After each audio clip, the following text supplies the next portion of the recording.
Jaya Radha Madhava Kunja Bihari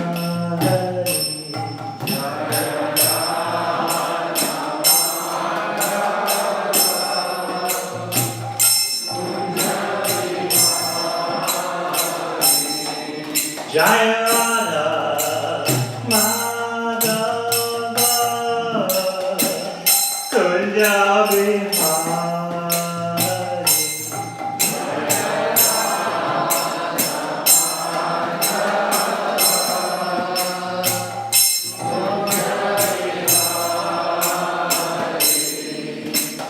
Gopi Jaballabha Giridharidhari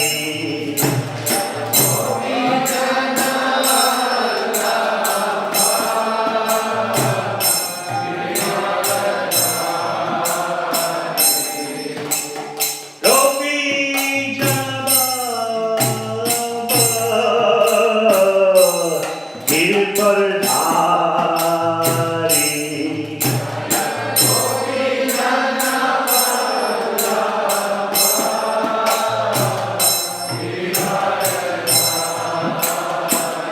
Yashodanandana Braja Janaranja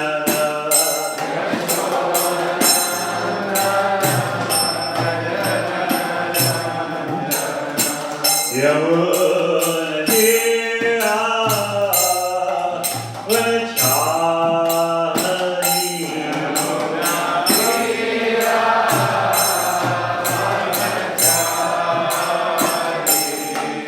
Jaya Madhava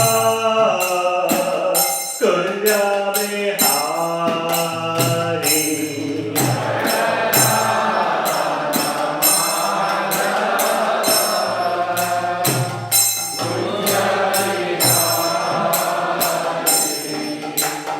Gopi Jannavallabha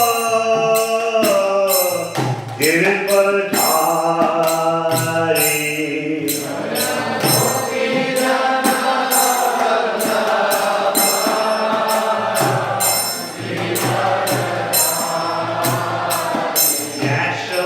Yashodanandana Braja Janaranja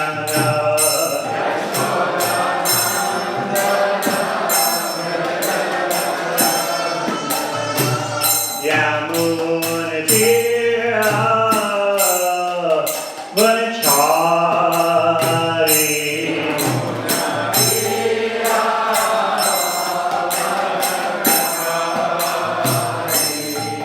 Jaya Radha Madhava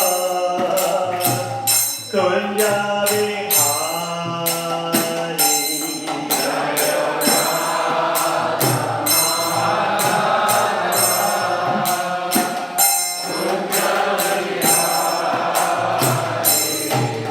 Hare Krishna, Hare Krishna, Krishna Krishna, Hare Hare, Hare Rama, Hare Rama, Rama Rama, Hare Hare.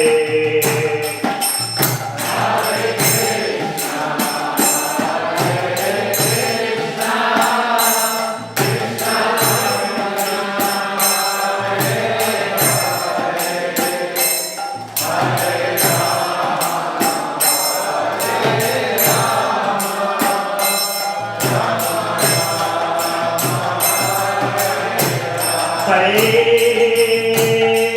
Krishna, Hare Krishna, Krishna Krishna, Hare Hare, Hare Rama, Hare Rama, Rama Rama, Hare Hare. Hare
Jai Vishwam Sabradharaj, Stote Srimad Bhaktivedanta Swami Maharaj Prabhupada Ki Jai Om Vishnupam Sabradharaj, Stote Srimad Bhaktivedanta Swami Prabhupada Ki Go Premanandi.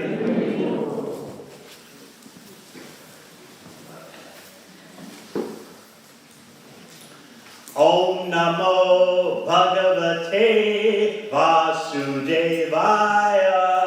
Om Namo Bhagavate Vasudevaya. Om Namo Bhagavate Vasudevaya.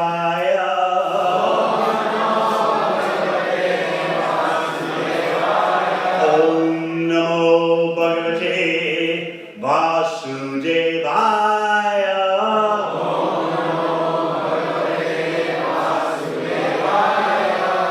Srimad Bhagavatam, 6th Canto, Chapter 3. Yamaraja instructs his messengers, text 22. Etavaneva lokesmin Pumsam dharma parasmita Bhakti yoga bhagavati Tannama grahanadibi Etavaneva lokesmin Pumsam dharma parasmita Bhakti yoga bhagavati Tannama grahanadibi Etavaneva lokesmin Pumsam dharma parasmita Bhakti yoga bhagavati Tannama grahanadibi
this much.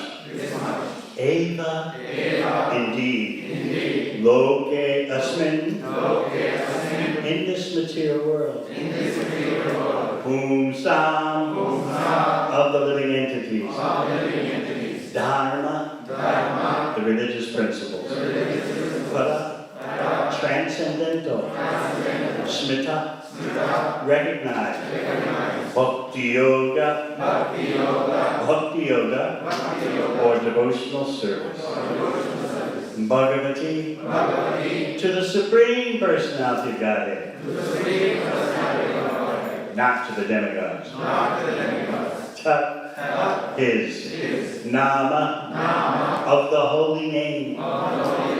Grahana adibi, beginning with chanting. Translation. Yamaraja speaking, instructing his messengers, the Yamadutas. Devotional service, beginning with the chanting of the holy name of the Lord, is the ultimate religious principle for the living entity in human society. Purport. As stated in the previous verse, Dharma Bhagavatam. Real religious principles are Bhagavad Dharma, the principles described in Srimad Bhagavatam itself, or in Bhagavad Gita, the preliminary study of the Bhagavatam. What are these principles?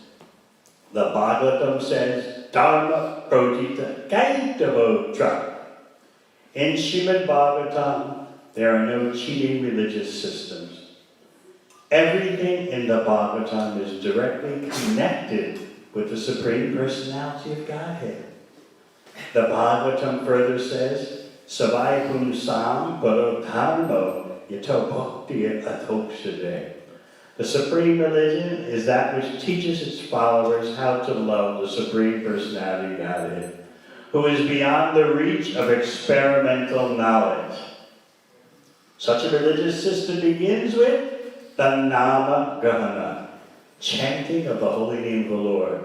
Shravanam Kirtanam Vishnu, Smaranam Padasevanam. After chanting the holy name of the Lord and dancing in ecstasy, one gradually sees the form of the Lord, the pastimes of the Lord, and the transcendental qualities of the Lord. This way, one fully understands the situation of the personality of Godhead. One can come to this understanding of the Lord, how he descends into the material world, how he takes his births, and what activities he performs. But one can know this only by executing devotional service. As stated in Bhagavad Gita, Bhaktyamam Abhijanati, simply by devotional service, one can understand everything about the Supreme Lord. If one fortunately understands the Supreme Lord in this way, the result is Takta Deham Punarjanma Naiti. After giving up his material body, he no longer has to take birth in the material world. Instead, he returns home back to Godhead. That is the ultimate perfection.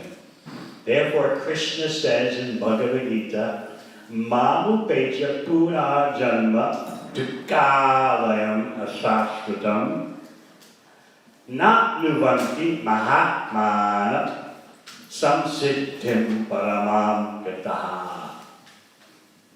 After attaining me, the great souls who are yogis in devotion never return to this temporary world, which is full of miseries, because they have attained the highest perfection. Translation again. Devotional service, beginning with the chanting of the holy name of the Lord, is the ultimate religious principle for the living entity in human society.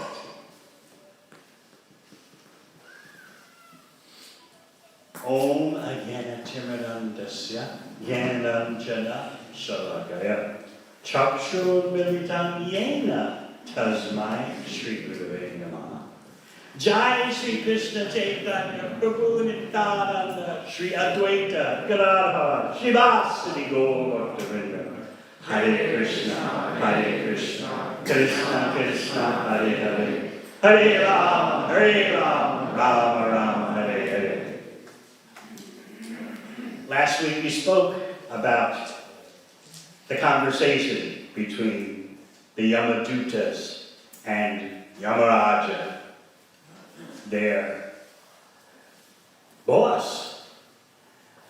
And we spoke about how the Yamadutas were angry and humiliated.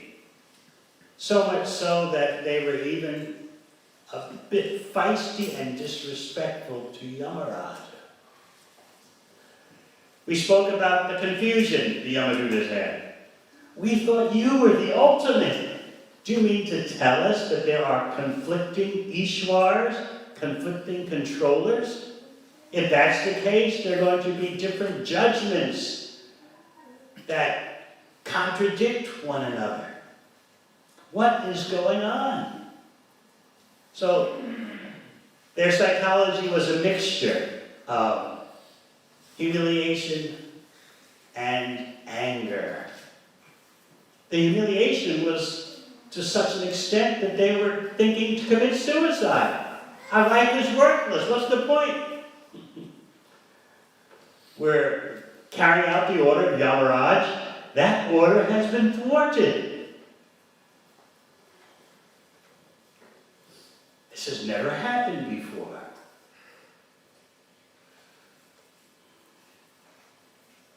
Now you're in the midst, or nearing the end, of Yamaraj's instruction to them to clear up the situation. And I can tell you in advance, the Yamadutas will be satisfied. And Yamaraj gives them a warning. Don't come near devotees. I want you to be fearful every time you see a devotee. And if you don't take my instructions seriously about this, you'll be subject to being smashed by the Supreme Personality of Godhead. Narayana, with his club and his disc, he will sort you out. Therefore, I highly recommend you be more careful in the future. He said, all right, this time you're excused because you didn't know. But that excuse won't work in the future. Moreover, I, as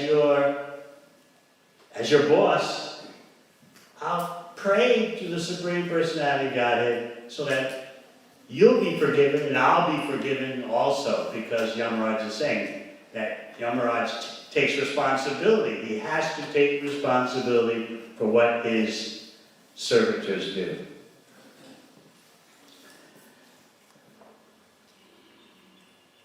So Yamaraj is explaining what's happened and why. The Yamadutas, referring again to their psychology, are really angry at the Vishnu-dutas. And more than an explanation of Bhagavad Dharma, the Yamadutas want to know, who are those people? They're really pushing Yamaraja. We're going to describe them. They're beautiful. They have 4 arms. They're so pleasing to the eye. But they've disrupted our mission. They've stopped what is so obviously the right thing to do. So please keep that in mind. More than anything, the Yamadutas want to know, who are those Vishnu-dutas? They wanted to know so much. They were so intense about wanting to know that the Acharyas explained, the Yamaraj told them, look, they've already gone back to their master. I can't subpoena them. I can't haul them in. They've already gone back to Vaikuntha. So, please focus on this. how the Yamadutas wanted to know, who are those Vishnu Dutas?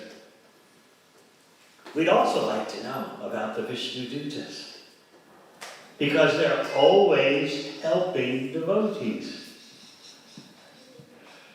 Whenever there is some impediment obstructing a devotee's service, the Vishnu Dutas are actually helping out for someone who is a sincere, dear devotee.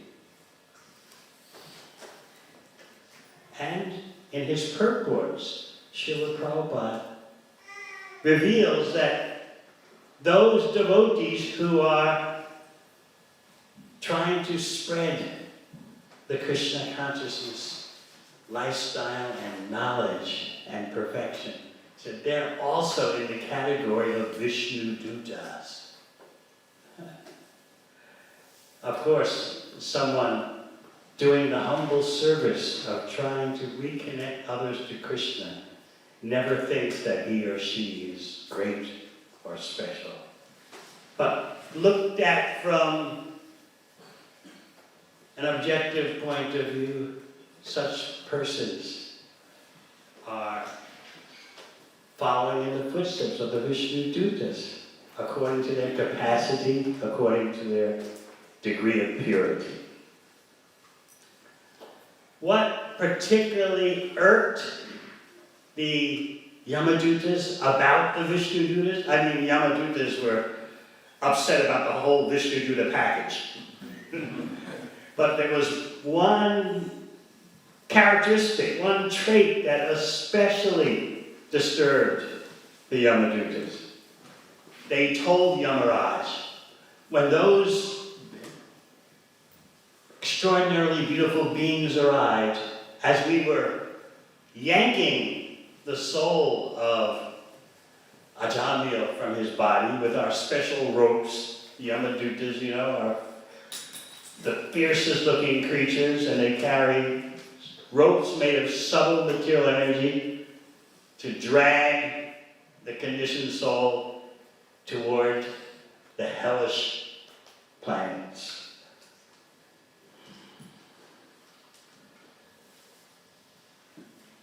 These hellish planets are also described in the word for words as torture places, in case you want to know.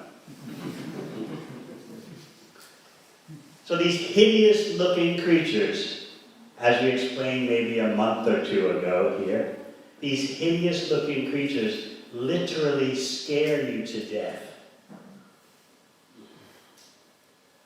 You can't imagine the shock, the fright. So what upset the Yamadutas the most about the Vishnu Dutas was that the Vishnu Dutas told Ajamil, do not fear. And fear is the Yamaduta's main program.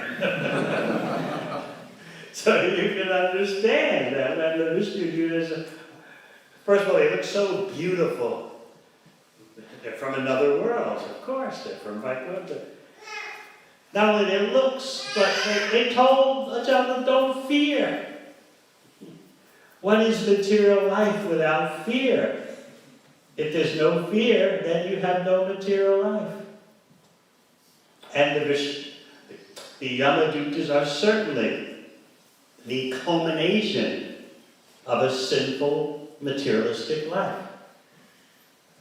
Let's look at how to categorize human society, which is not easy to understand these days, because what we consider a human civilization is, from the Vedic viewpoint, considered animal society. Human civilization, according to the Vedic guidelines, begins with Varnashram Dharma, which is Krishna's material system for organizing human society. Below Varnashram Dharma, you simply have human beings acting like animals. And that's unfortunately what you have today.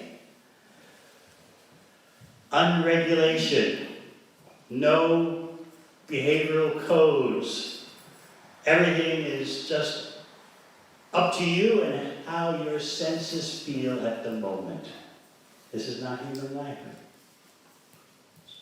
Human life begins with performing activities according to guidelines, regulations. A human being is aware of at least good karma, bad karma.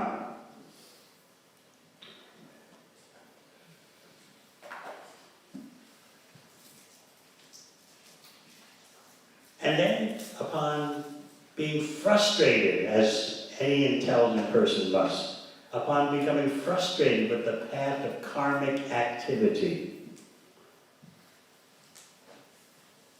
the human being then begins to speculate, using his or her intelligence.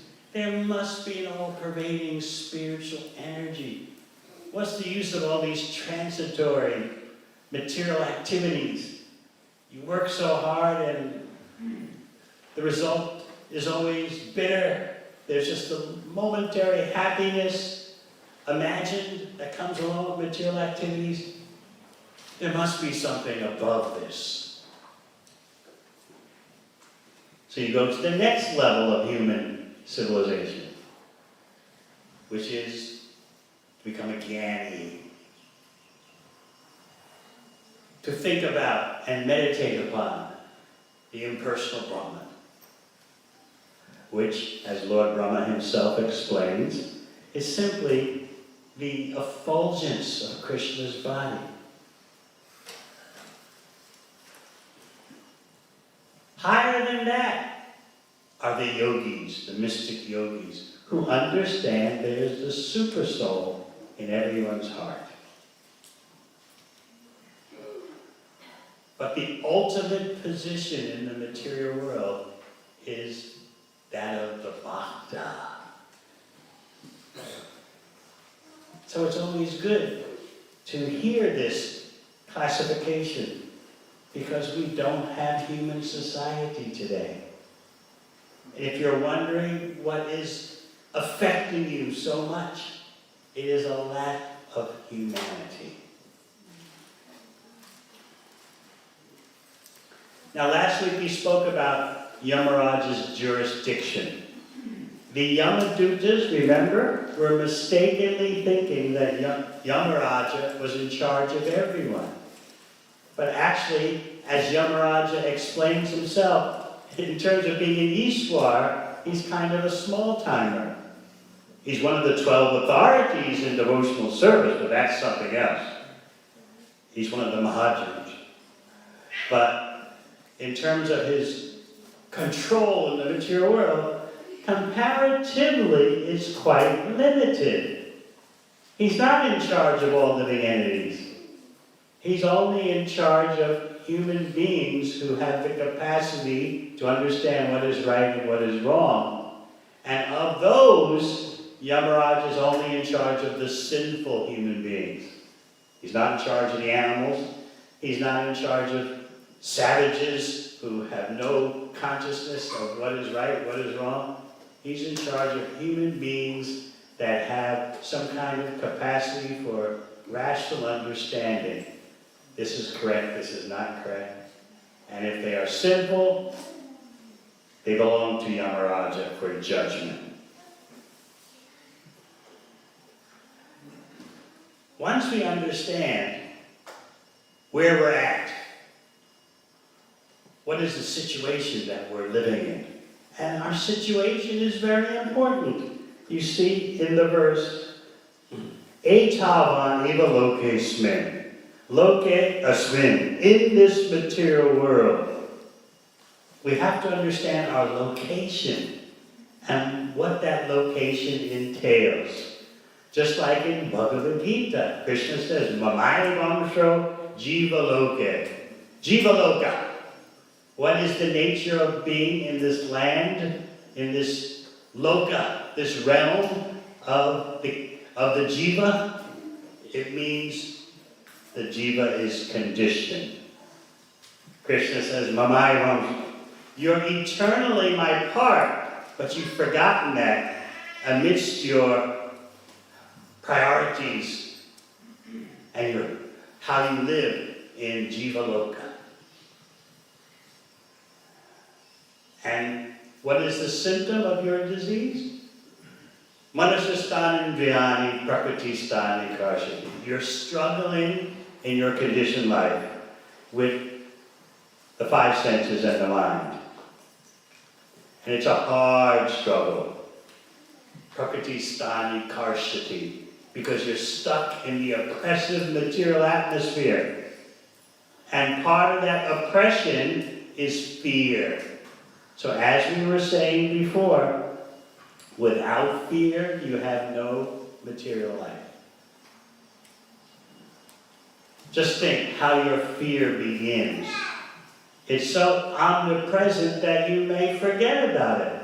First of all, you're fearful for your own body because of bodily attachment. My body can fail me at any moment. You're just having to walk in the neighborhood here. What does it take for a car to just lose control and ram you on the sidewalk, on the pavement? But we kind of expect everything will be orderly. But part of that order in Jivaloka is birth, death, disease, and old age. And we're fearful about that. Therefore, we're always trying to distract ourselves from fear. Or we think fear is normal. So we're fearful for our own body.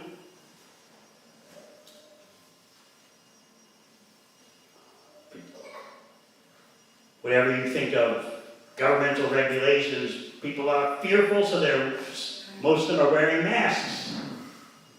But whether masked or not masked, fear is always there, either for this or that. You can blame whoever you like. This government, that government, this regulation, that regulation, but you won't get rid of fear. Because fear is built into material existence. If you want to get more technical about it, you remember the Bhagavatam verse. How fear is there because we consider matter, which is ordinarily secondary, we consider that to be primary. Our primary commitment is to matter in the form of bodies, possessions.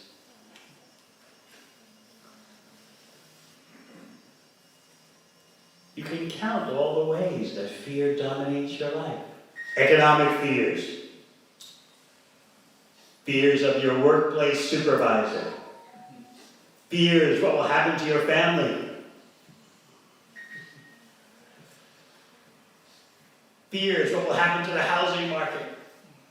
What will happen to my investment properties.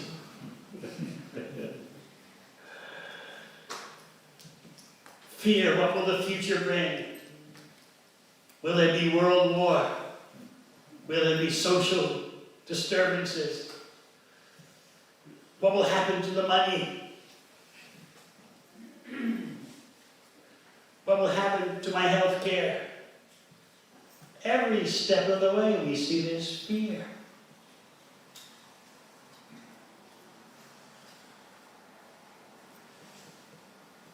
Therefore, the Vishnu Dutas telling Ajamil, do not fear. And Ajamil's in the clutches of the most fearful creatures. The Yamadutas couldn't handle this. These Vishnu Dutas have disrupted the most essential program of material life, which is fear. And they're telling Ajamil, don't fear. So we want to know who they are. We recognize they're extraordinarily beautiful. They're from out of this world. Wherever they come from, it's not the material world. But they've disrupted our program, which is given to us by you, Yamaraj. So Yamaraja has been lecturing them about Bhagavad Dharma and why Ajamila is exempt. And so therefore, he says in today's verse, Etavani lokesmin pumsam dharma parasmitaha bhakti yoga bhagavati tannama grahanadivi. Devotional service begins with chanting of the holy name of the Lord. And devotional service is the ultimate religious principle for someone in human society.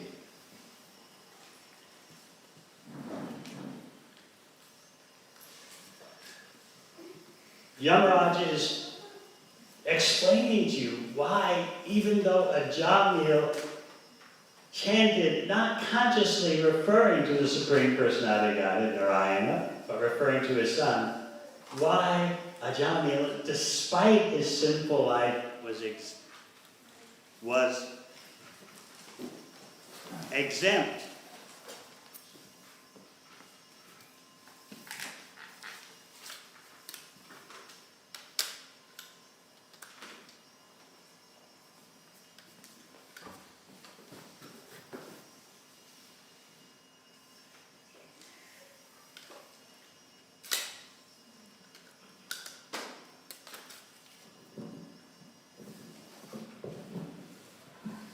Why he was exempt from the Yamadutas.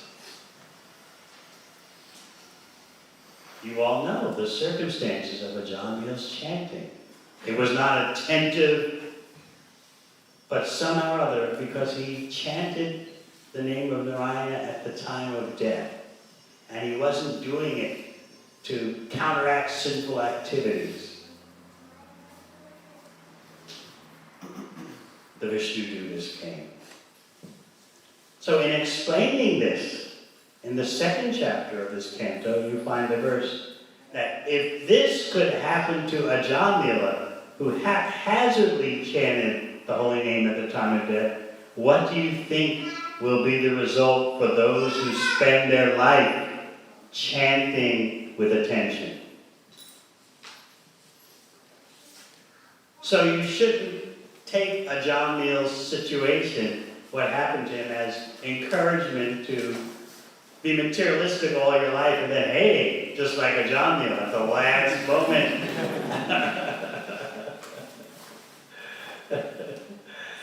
No. That's a particularly Kali Yuga way of looking at the situation. The real purport of the situation is to increase your attachment for Krishna. You should think, if Ajamil got that by haphazardly chanting at the time of death, what will be my result for a lifetime of chanting? You see, it's a completely different way of thinking. But because we're kripanas, we think, well, I can just spoil my whole life, but I named my kid Ramdas or Krishna Dev, and at the last minute, out of affection for my child, Ramdas. And then I die, and I go to Ayodhya in Vaikuntha. What a deal. This is a particularly depraved way of looking at the situation. It's not what the history of Ajamil is not meant to inspire you in that way. The proper way, as we said, the proper result, what we should take away is that I'm so fortunate to be every day chanting Hare Krishna.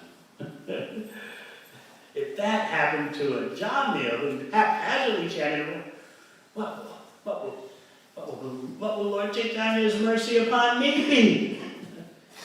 In other words, we take impetus to increase our attachment to our daily chanting. And this history is inspiring for the prema bhaktis also, those who have actually attained praying. Oh, how glorious is the holy name of Krishna. They feel more love.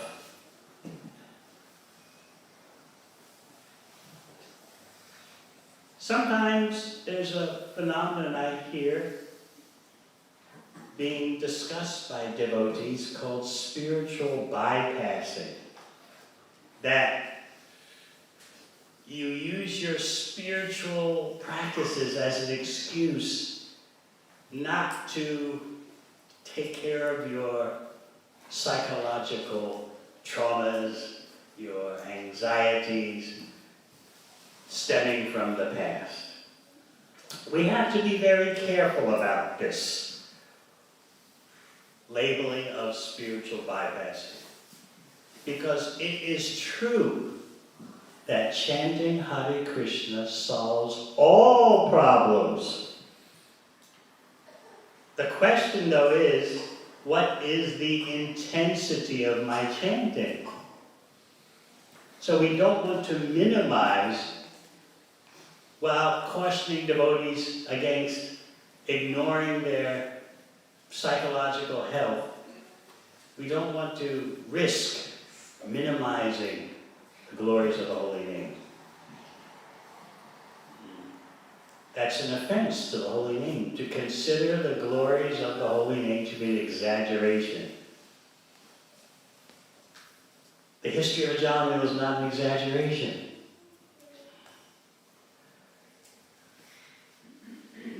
Simply by chanting Hare Krishna, you attain the solution to all problems. But we have to ask ourselves, am I taking the medicine with sufficient care, with sufficient attentiveness?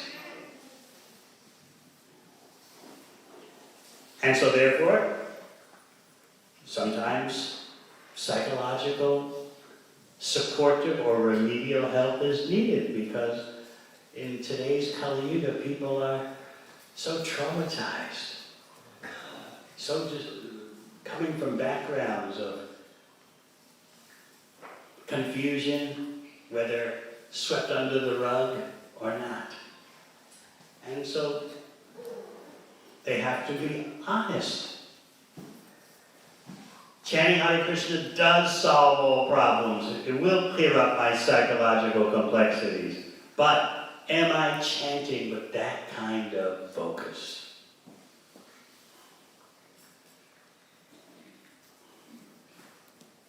So yes, this so-called spiritual bypassing is something we have to be careful about from different angles of vision. We don't want to neglect any psychological complexities we have. We don't want to neglect getting help and counseling for that. Because, well, anyway, I'm just chanting Hare Krishna, so. Remember, the question then is, how is your chanting? What is the quality of your chanting? I remember a devotee asking Prabhupada, because during my BBT service days, I had the service of filing Prabhupada's correspondence, both to him and from him. So I saw one devotee ask Prabhupada, well, the Shastra says that prasad is transcendental, no matter what situation. Whether the Shastra says whether the prasad is in an apparently rotten state or thrown out as garbage, it's still transcendental. So therefore, we should be eating prasad that's from any kind of circumstance, rotten or garbage, whatever. So Prabhupada replied, it is true that prasad is transcendental in all circumstances, but are you transcendental in all circumstances? He said, unless you're pure devotee, Krishna may not agree to help you digest.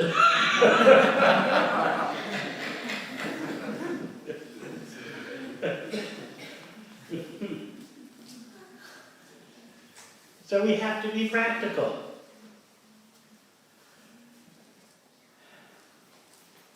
But we don't want this concept of spiritual bypassing.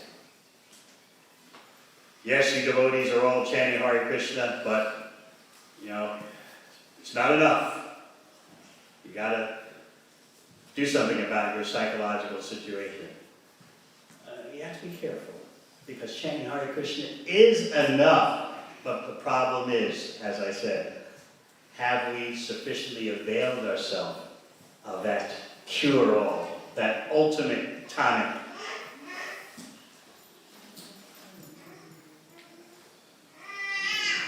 The last thing we want is to minimize the glories of the holy name. And this Ajamya history is very important in teaching us that. Remember the situation of Haridas Thakur? He was invited to a meeting at the house of the father and uncle of Raghunath Das Goswami, the future Raghunath Das Goswami. They were very wealthy householders and very learned also. Do you understand? They had the money and they had Shastric knowledge too.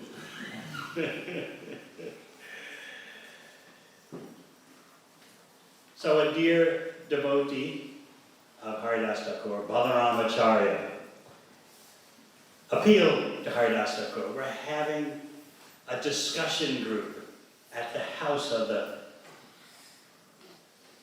Hiranya and Govardhan, the relatives of Raghunath Das. Can you please come?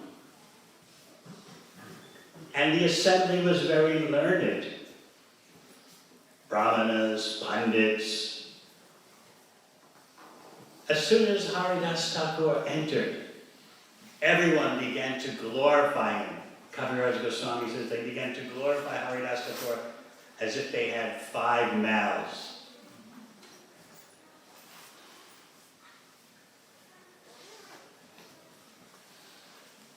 Upon glorifying Haridas Thakur, they began to discuss the glories of the holy name. What a wonderful way to have a household gathering, huh? What a wonderful topic. And so they began to consider there are 2 effects from chanting Hare Krishna that were presented. Someone said chanting Hare Krishna terminates all sinful reactions. Another said chanting Hare Krishna gives you liberation from material existence. They were going on like this. And then Haridas Thakur intervened. He said, what you're talking about is just a supplementary effect of chanting Hare Krishna. It is not the main effect.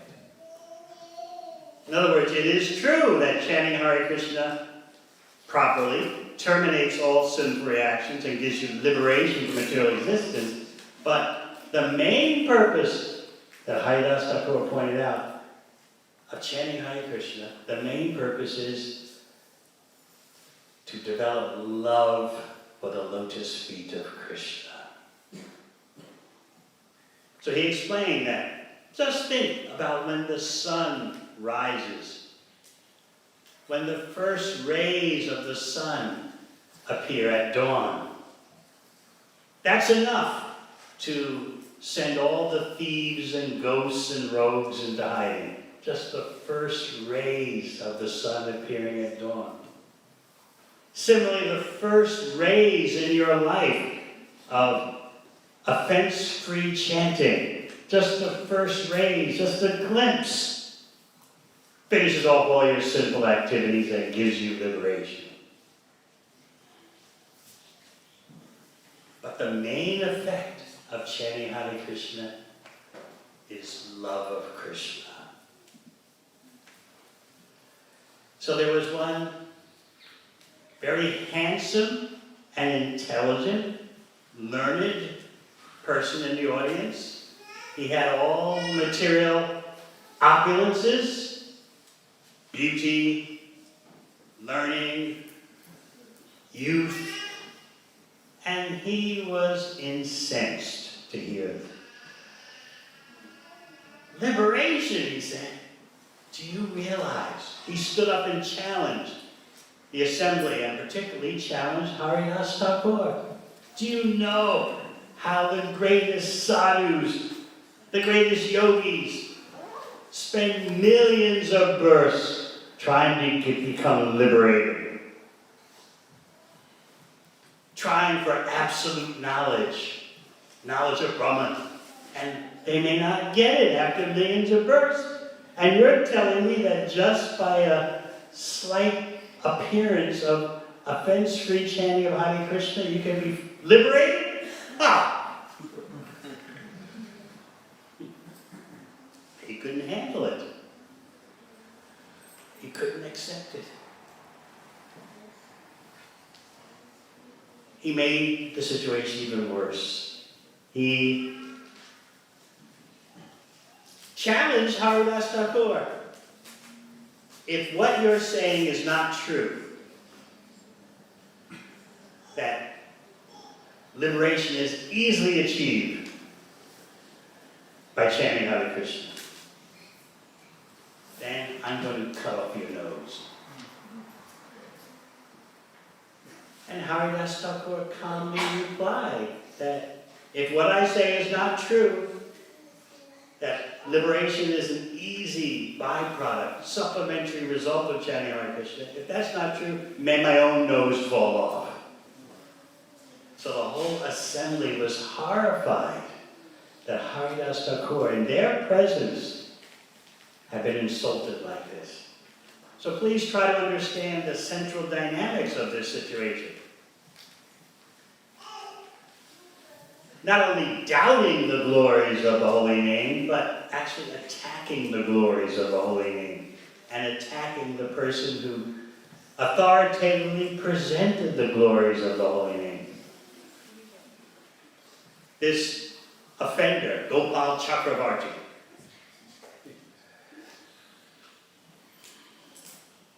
he was evidently learned, although his occupation was a tax collector.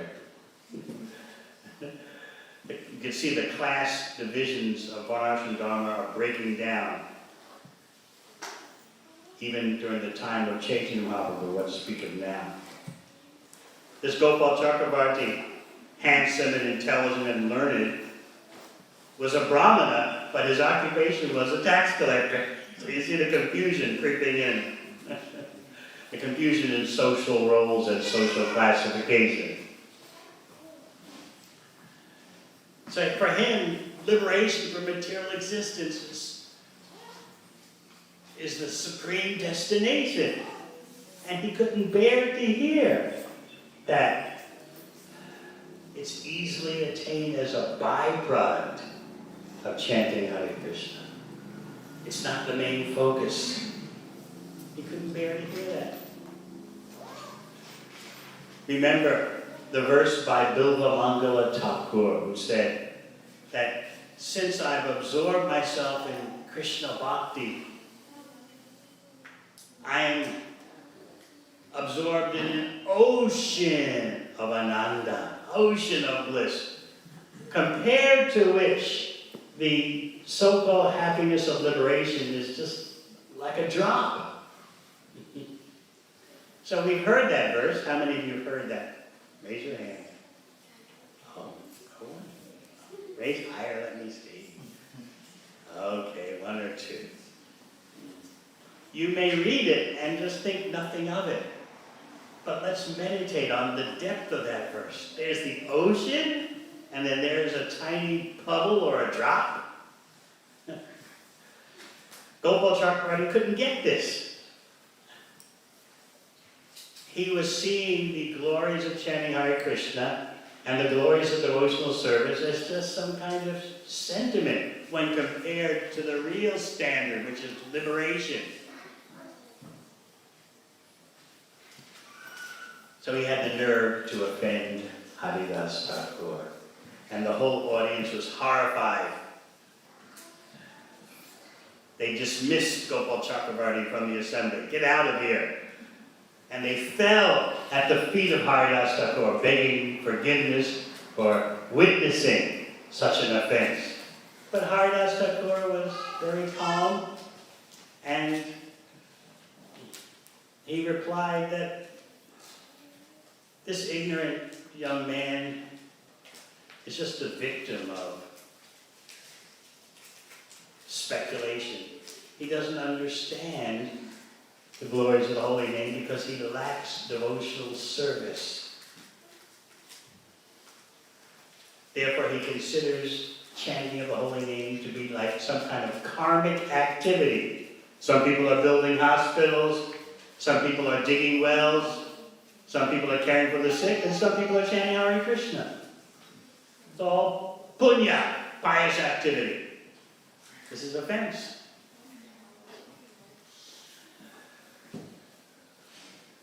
Of course, you know what happened in 3 days. 3 days after this, the offender, Gopal Chakravarti, contracted leprosy and his nose fell off. And all his fingers and toes fell off, affected by leprosy. So Krishnadas Kaviraj Goswami instructs us that Haridas Thakur did not take offense, but the Supreme Personality of Godhead cannot tolerate his devotees being offended. Now, do you think Haridas Thakur had some kind of vengeful and rejoicing attitude? He got what was coming to him. No, he was unhappy. So much so that he left that village and went to Shantipur to visit Advaita Acharya, whose appearance day is when? Tuesday.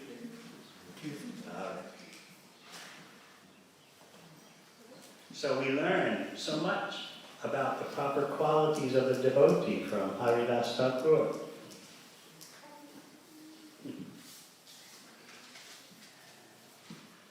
Religion is not a tool for vengeance. It's not a tool for rejoicing when your enemies are destroyed. What's another example of someone's not appreciating or minimizing or not even acknowledging in the slightest degree how the Hare Krishna mantra is always in the transcendental position. Mahaprabhu is in Varanasi, and he's associating with Tapan Mishra and Chandrasekhar. And he's been giving instruction to Sanatana Goswami. Tapan Mishra and Chandrasekhar have a problem. They appeal to Mahaprabhu. We can't handle hearing the blasphemy about you, because Varanasi is a Mayavadi town, Mayavadi Chakra. And it was loaded with Mayavadi sannyasis. Practically speaking, Mahaprabhu was the only Vaishnava sannyasi in the whole place. And so the Mayavadi sannyasis were constantly deriding Sri Chaitanya Mahaprabhu. And so his followers couldn't handle this. So Prabhupada explains that it was an expression of the devotees' love that they complained to Mahaprabhu. We can't handle this. They're offending you so much. We can't defeat them. So we're thinking to end our life. Please do something.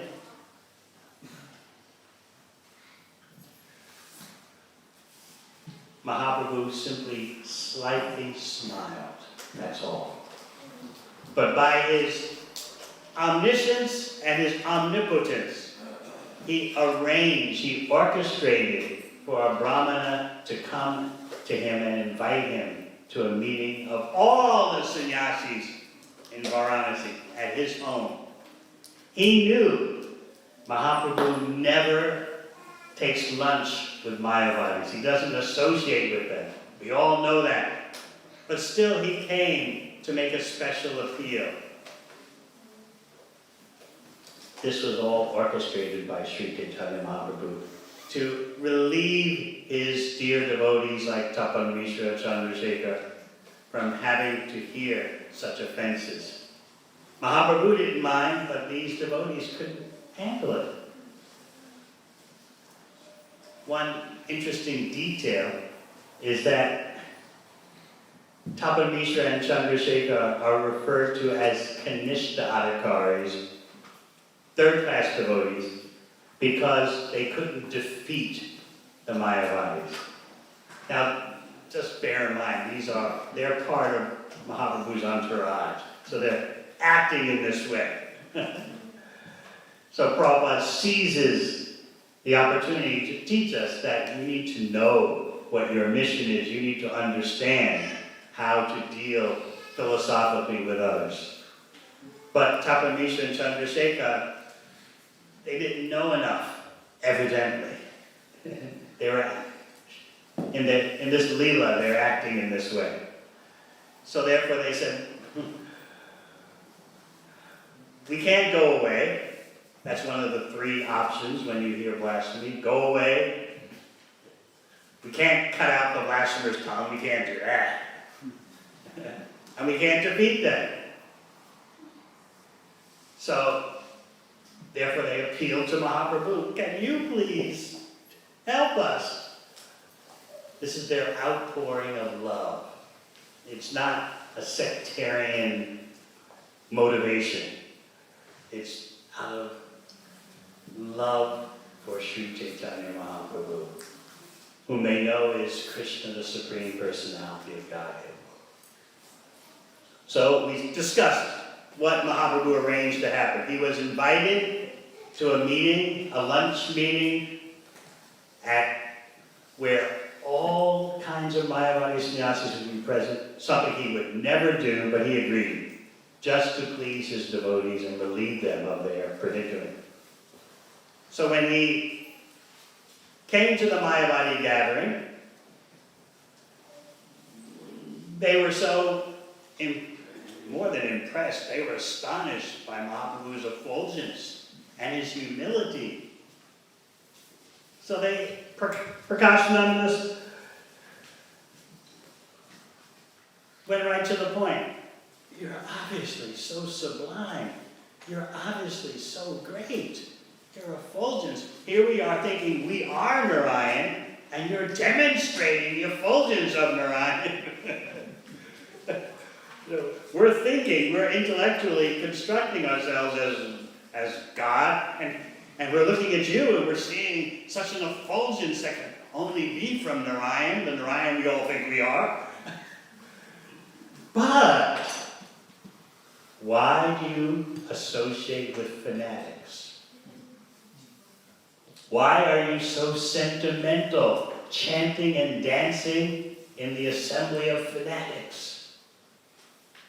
Why are you such an emotional devotee, neglecting the proper duties of a sannyasi, which, as they saw it, was meditation on Brahman and reading Vedanta Sutra? Why have you deviated from this?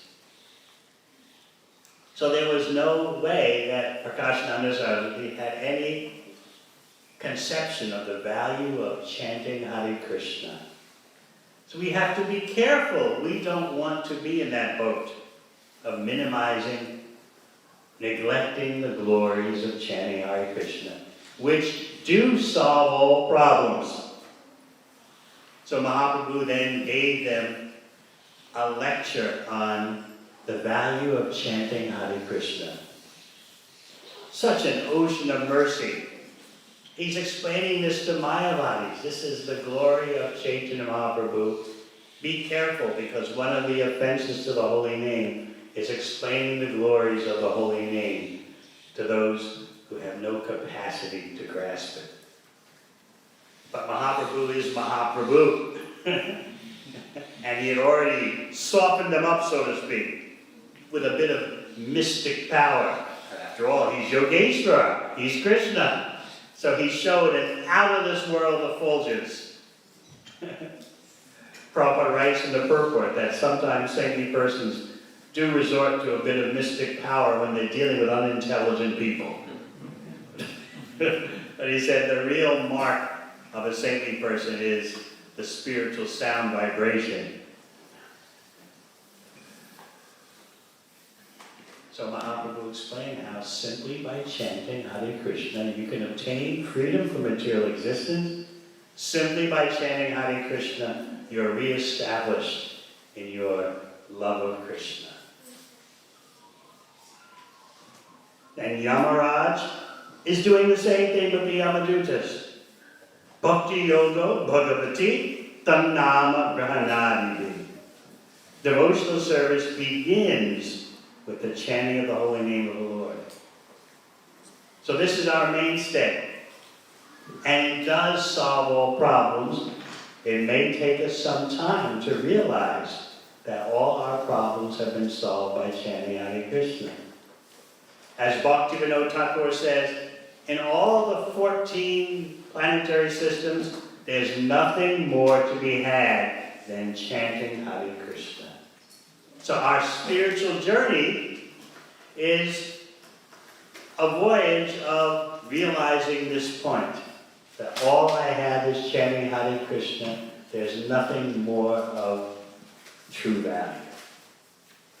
So some of us get to that point sooner, some later, but that is the destination. Simply by chanting Hare Krishna, we can associate with the lotus feet of Krishna. All right, any questions? Yes? My question is that you were talking about quality of chanting. So, what's the difference between chanting like how we run with them? But how do we find out what quality is chanting? How do we find out, she asked, about quality of the chanting?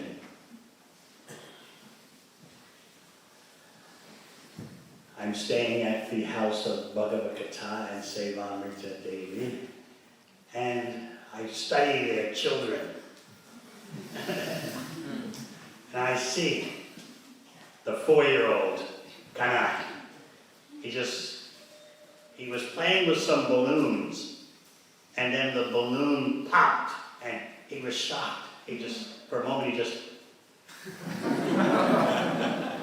because it was a loud pop, and then he started, and he ran to his mother. And she was sitting on the floor. She pulled him to her on her lap, and she began rubbing his whole body, and he was completely peaceful. So I was thinking, I want to surrender to Krishna like that.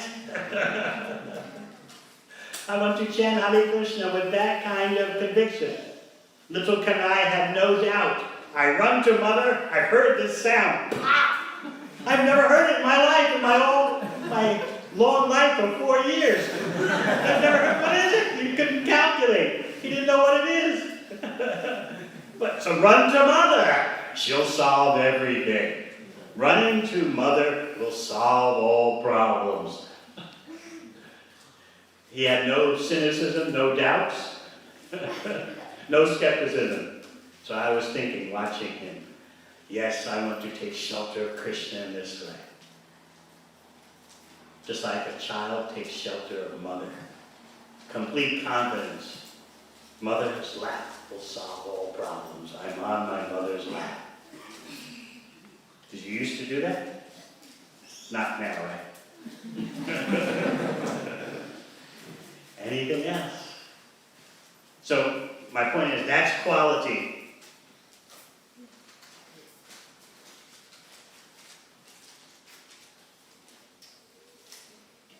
Yes, way in the back. This is going to be difficult. You want to tell us something about Vishnu Chakravarti Thakur? You want to tell something about Vishwanath Chakravarti Thakur? Do I want to talk? Would you like to speak about Vishwanath Chakravarti Thakur? I have given references to his commentaries. When I say the Acharya say this or that, it's Vishwanath Chakravarti Thakur generally most of the time, also Jiva Goswami and Sanatana Goswami. Anything else? Yes? One question, we all talk about surrender and being servant to Lord Krishna, but how do you realize that it's nothing? You all talk about surrender to Lord Krishna. How do you realize that? That's why we need Shastra, the sadhus, and the spiritual master. Otherwise we can concoct. Chaitanya Mahaprabhu, in speaking to the Mayavadi sannyasis in Varanasi, he said, I started chanting Hare Krishna according to the order of my guru, who told me I'm a fool and I should just chant Hare Krishna. So I did it. And then I didn't know what happened to me. I was chanting and dancing like a mad person. So I couldn't figure it out. What's going on? So I went to my spiritual master and I presented to him. This is what's happening to me when I chant Hare Krishna. And my Gurudev was so happy to hear that. He said, this is the effect of chanting Hare Krishna. You're developing love of Krishna. So his spiritual master, Ishwar Puri, was like a parent seeing the child progress. So we take our situation to higher authority for verification. Bhakti is all about guidance. It's a culture of guidance. They're the senior Vaishnavas, there's the Shastra, and there's our spiritual master. You should just open our mouth and ask. All right? Yes. Thank you so much for your beautiful class. The thing is, you explained about the transcendental prasadam and it's rotten or it's healthy, it's transcendental prasadam is. So how people can differentiate? When they are transcendental, they don't see the prasadam, it's spoiled or it's good. Other people, they can see the difference. You can't imitate the greatest personalities, although the transcendental reality is always transcendental. Can you say, well, Chaitanya Mahaprabhu walked through the Jharkhand forest and made all the tigers and fierce animals embrace one another and dance, so I'll also walk alone in Jharkhand forest. It is a fact what Chaitanya Mahaprabhu did, but what level are we on? That's why, again, we need the guidance of the spiritual master, the sadhus, and the Shastra.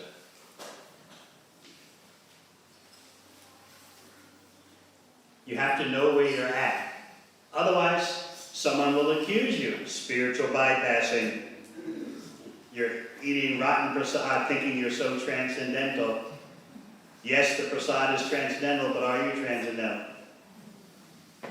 That is an appropriate analysis, but let us not forget, prasad is transcendental. The holy name is transcendental. It's just, where are we at? That's the point. So we don't want to minimize the glories of prasad, the glories of the holy name.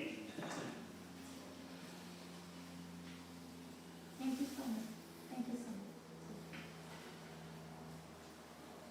Yes. As you said, religion is not a tool for vengeance. Yes. Anyway, explain, because people don't want to identify anyone as a religious person. They are, because of this point, or maybe. That's one reason that people don't want to. They say, I'm spiritual, but I'm not religious, because they have this idea of, first of all, they don't know what it is to be spiritual. And secondly, they have this idea of religion due to abuse of religion. So much havoc caused in the name of religion.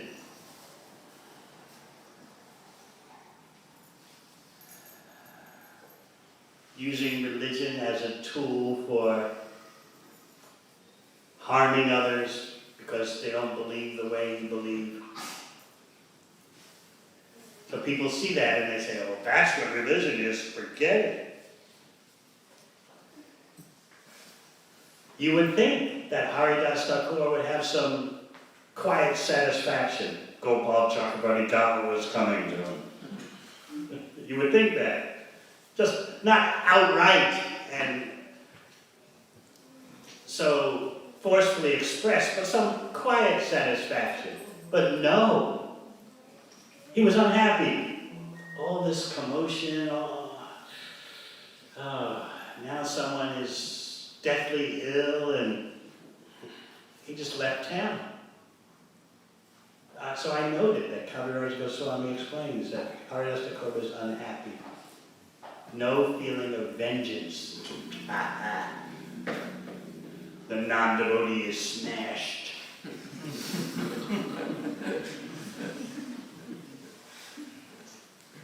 Take some consideration. Now, Haridas Thakur is not a Kshatriya. He's transcendental to all varnashram. But then again, you look at Arjuna, who fought with all the power he had. He's more than a Kshatriya. Arjuna is a devotee of Krishna, and he's following the order of Krishna. But even still, at the end of the battle of Kurukshetra, what was the result? Yudhisthira is now king. And what is his response, you see, in the first canto of Bhagavatam? All this killing just because of me, to make me king. I'll never get to the end of the sinful reactions for what has happened.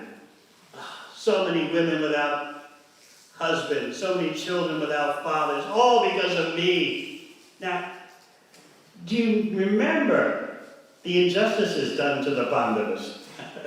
And yet Yudhisthira is responding in that way, and he's a Kshatriya.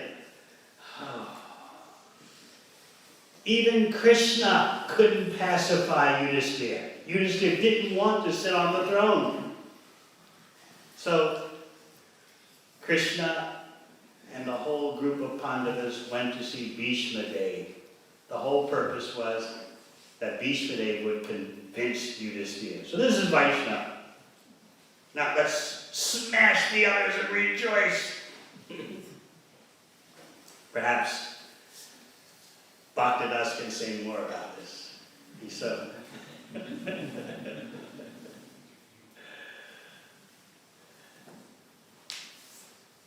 Yes. Hare Krishna Maharaj, thank you for the wonderful class. Maharaj, what is the difference between imitation and following the footsteps of the previous acharyas? What is the difference between imitation and following the footsteps of previous acharyas? A very deep question. How old are you? She's asking, what is the difference between imitation and following in the footsteps of the previous acharyas? So I asked her, well, how old are you? 10 years. 10. So you think about these things. Huh? You think about these things? Not much. Well, you must think about it to ask such a question.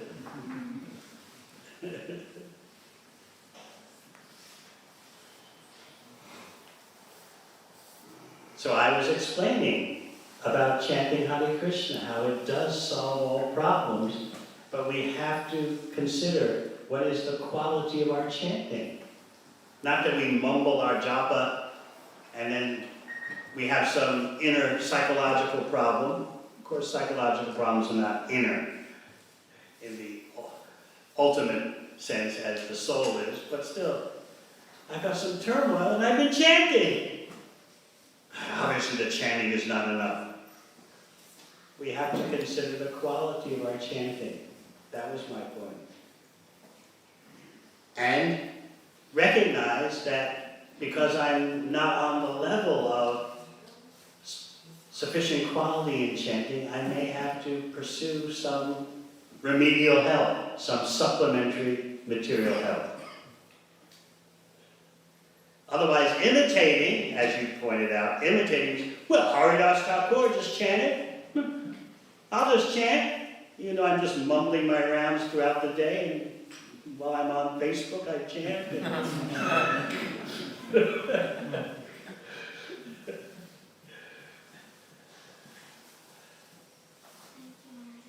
You understand all that? Very good. Any last question?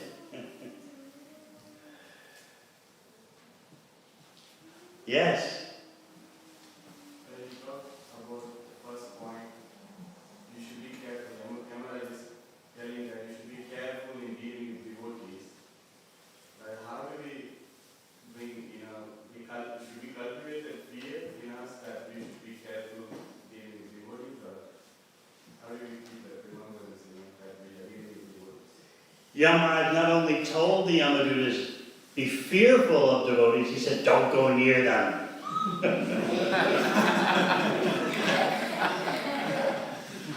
But we need to be near devotees. And we should pray for the ability to associate with devotees in a spiritual way. As I often explain, associating with devotees is not a material skill, a social skill. It's divine empowerment. And we should beg for that divine ability. You can't learn it from any mundane source, because the whole reality of devotee association is actually not mundane. It's a gift given by Krishna. Sometimes devotees don't think the way we think, they don't do things the way we do things, right? But still, they are a transcendental gift. And even though there may be disagreement how to serve Krishna best, the whole point of devotee association is to serve Krishna. That kind of association we always want. And we pray for the ability to flourish in that association. And that ability is not mundane. All right? Thank you very much. Hare Krishna.